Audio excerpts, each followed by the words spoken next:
Salut les Sagittaires et bienvenue dans cet horoscope pour le mois de septembre 2021. Mon nom c'est Gabriel, je suis astrologue et ensemble, je propose qu'on regarde un peu les transits, comment ça va se passer pendant ce mois-ci pour vous spécialement. Ça va être un mois quand même assez important où est-ce qu'il y a beaucoup de questions intérieures et d'introspection qui vont se faire ressentir. On va vraiment travailler au niveau des émotions, au niveau du mental, au niveau de nos valeurs et ce genre de choses-là. Ça va nous demander de faire un travail quand même assidu puis d'être assez honnête envers soi-même. Mais je crois vraiment que les transformations que ça va apporter vont être bénéfiques pour nous. Ça va pas être nécessairement facile parce qu'on n'aura pas tous les outils nécessaires à 100% pour pouvoir œuvrer là-dedans, mais on va trouver des façons ingénieuses, j'en suis sûr, de pouvoir devenir la meilleure personne que l'on peut être.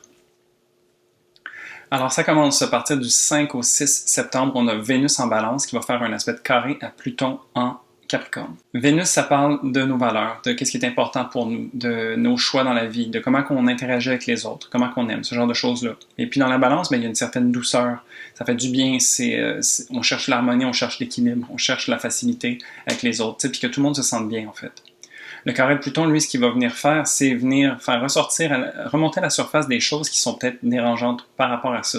Qu'est-ce qui nous empêche de trouver cette orientation-là qui fait en sorte que c'est plus agréable d'être en relation avec les autres?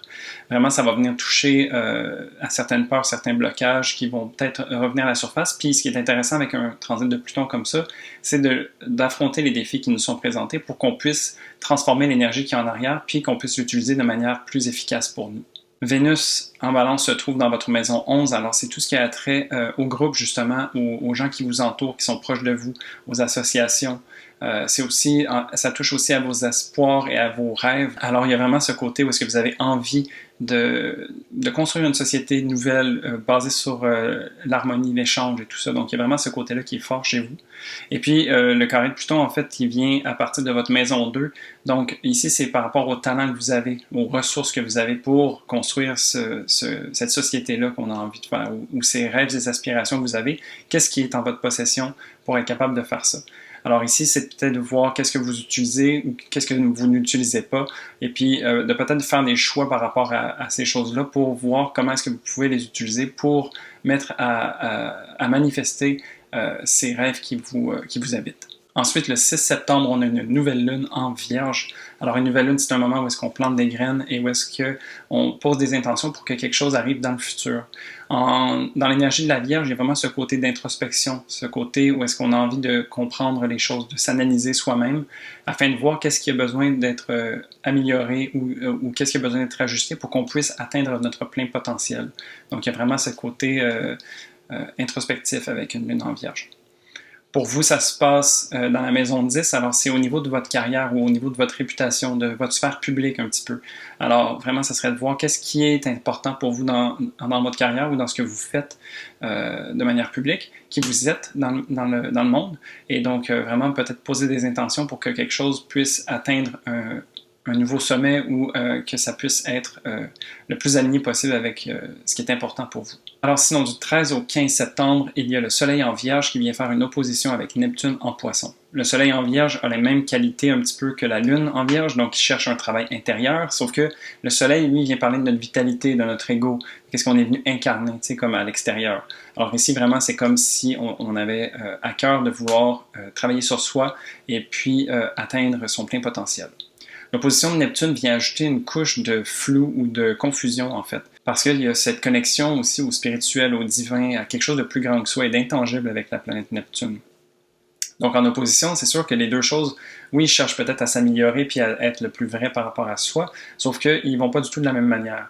On peut s'imaginer que le Soleil en Vierge travaille et a mis sur la table tous les documents qu'il avait besoin pour vraiment faire une analyse profonde et concrète. Et puis Neptune, c'est un verre d'eau qu'on échappe sur nos notes, en fait, où est-ce que là, l'encre devient toute mouillée et puis on n'arrive plus à lire, ça devient très nébuleux, qu'est-ce qu'on doit faire, et donc c'est comme si on n'arrivait pas à avancer autant qu'on voudrait. Alors l'idée dans une opposition comme ça, c'est de vraiment aller puiser dans les deux énergies. Alors oui, on a besoin de faire un travail acharné et tangible avec le soleil, sauf qu'il ne faut pas oublier non plus de cultiver son côté plus spirituel et inspiré. Donc ça serait de peut-être se permettre un pas de recul, de prendre juste de se permettre un peu de rêver ou d'être dans une autre énergie sans chercher à avoir de conclusion particulière, tu sais, se laisser inspirer, si on peut dire. Et puis d'avoir ce pas de recul-là, oui, ça nous empêche peut-être de faire du travail concret, sauf que On pourrait voir ça aussi que ça nous permet peut-être de créer de l'espace ou d'être inspiré par une idée qui vient alimenter le travail concret qu'on a à faire. Alors ici, ce serait une bonne façon de trouver, de taper dans les deux énergies. Pour vous, ça se joue au niveau de la maison 10 et de la maison 4. Alors vraiment, aussi, ça va être au niveau public, comme j'expliquais un petit peu avec la Lune, où est-ce que vous avez envie de poser des actions concrètes par rapport à votre travail, à votre carrière, mais il y a peut-être des choses à la maison qui font en sorte qu'il y a un certain flou qui s'installe. Alors peut-être que c'est l'équilibre travail-famille, peut-être que c'est le retour au travail par rapport à rester à la maison, ce genre de choses-là. Donc vraiment s'assurer de peut-être prendre le temps de se reconnecter à soi et puis voir c'est quoi les actions que vous avez envie de prendre pour aller dans le sens qui est le plus ajusté, aligné avec vous. Ensuite, du 16 au 17 septembre, on a Vénus qui a transitionné en signe du Scorpion, qui va venir faire un carré à Saturne en Verseau. Vénus en Scorpion va venir toucher encore une fois aux valeurs, aux choix et à notre relation aux autres, mais ici dans l'énergie du Scorpion, va aller beaucoup plus en profondeur, va aller connecter à des choses un petit peu plus sombres, un petit peu plus enfouies, un petit peu plus vraies aussi. Il y a une certaine dose d'intensité et d'honnêteté à travers une Vénus en Scorpion. Alors vraiment, ça va être d'aller chercher des choses qui sont peut-être enfouies un petit peu plus aussi au niveau de nos émotions et de nos sensations. En carré, donc, avec Saturne, ici, Saturne représente une certaine lourdeur ou des limitations. Ça peut venir sous forme de blocage ou de fatigue. Alors vraiment, ça va être de voir un peu que ce travail qu'on fait en fond, et peut-être que ça va nous peser, en fait. Donc, c'est comme ça que ça peut être ressenti. Pour vous, ça se passe entre la maison 12 et la maison 3, donc Vénus en Scorpion, maison 12.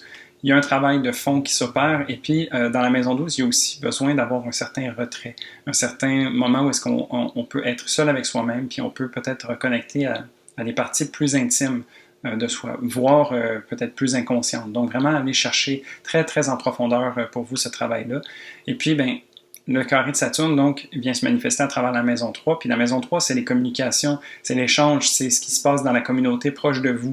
Donc vraiment, c'est dans la routine du quotidien, comme qu'est-ce qui vient vous déranger et qu'est-ce qui vient peut-être vous empêcher de retrouver cette période de solitude et de calme que vous avez besoin pour faire le travail de Vénus en Scorpion. Alors, c'est ici de trouver peut-être comment est-ce que vous pouvez utiliser le quotidien ou ce qui vous entoure pour vous permettre d'avoir un certain temps pour vous et d'être un peu en retrait. Fait que vraiment, d'essayer de construire plutôt que d'être écrasé par Saturne. Ensuite, le 20 septembre, on a une pleine lune en Poisson. Alors, une pleine lune, c'est un moment de culmination parce qu'il y a une grosse montée d'énergie et puis on lâche tout pour que les choses puissent se manifester.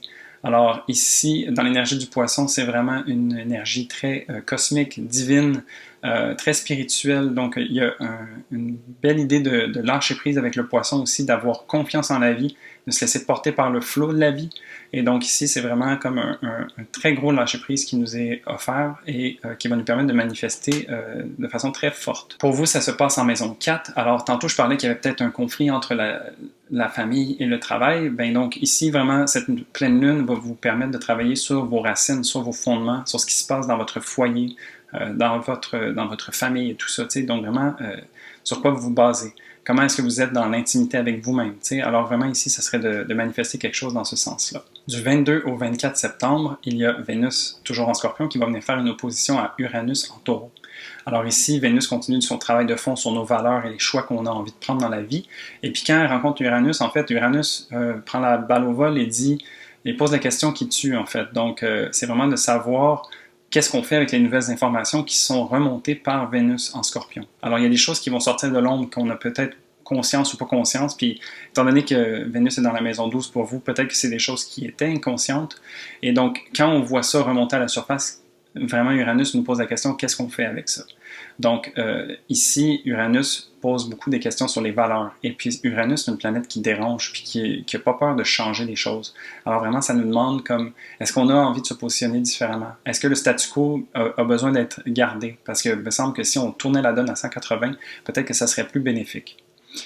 Uranus, pour vous, se trouve en maison 6, et donc, vraiment, ça touche à tout ce qui est dans votre quotidien, dans votre routine, au travail, mais au jour le jour, le travail. T'sais. Ça vient toucher aussi au niveau de la santé. Alors peut-être faire attention de porter une attention particulière peut-être sur ce qui se passe au jour le jour pour vous et faire attention à votre santé à ce niveau-là. Puis de vraiment s'assurer de prendre position par rapport à quelque chose de nouveau qui vient de ressortir un petit peu de l'ombre. Et pour finir, le 27 septembre, on a Mercure en Balance qui va devenir rétrograde. Alors, Mercure, c'est un principe de communication et d'échange, et donc dans l'énergie de la balance, il y a toujours cette idée de cohésion, d'harmonie avec les autres. La période de rétrogradation de Mercure, c'est toujours un moment où est-ce qu'on va faire une réflexion, où est-ce qu'on va plonger à l'intérieur de soi et faire un travail d'introspection pour se reposer des questions, revoir les choses d'un angle de vue différent.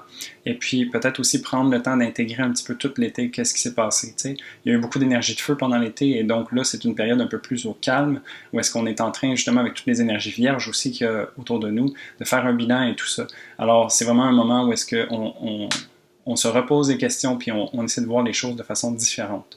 Pendant cette rétrogradation, Mercure va faire un carré avec Pluton, et donc, comme c'était le cas au début avec le carré à Vénus, Pluton va venir poser des questions et va venir faire remonter des choses à la surface qui sont considérées comme des blocages, des peurs ou des choses qui ont besoin d'être transformées. Mais là, au lieu que ce soit au niveau des valeurs et de ce qui nous fait plaisir, ça va être plus au niveau du mental et de la conscience. Donc vraiment, qu'est-ce qui se passe dans notre conscient? Comment est-ce qu'on s'exprime? Qu'est-ce qu'on communique avec les autres? Comment on échange avec les autres et tout ça? Puis qu'est-ce qui pourrait représenter des blessures peut-être ou des choses qui ont besoin d'être transformées?